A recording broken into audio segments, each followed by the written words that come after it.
ఎదగమని మొక్క నీకు చెబుతుంది. ఎదిగిన కొద్దీ ఒదగమని అర్థమందులో ఉంది. అపజయాలు కలిగిన చోటే గెలుపు పిలుపు వినిపిస్తుంది. ఆకులన్నీ రాలిన చోటే కొత్త చిగురు కనిపిస్తుంది. మౌనంగానే ఎదగమని మొక్క నీకు చెబుతుంది.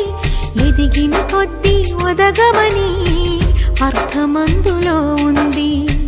అపజయాలు కలిగిన చోటే గెలుపు పిలుపు వినిపిస్తుంది. ఆకులన్నీ రాలిన చోటే కొత్త చిగురు కనిపిస్తుంది.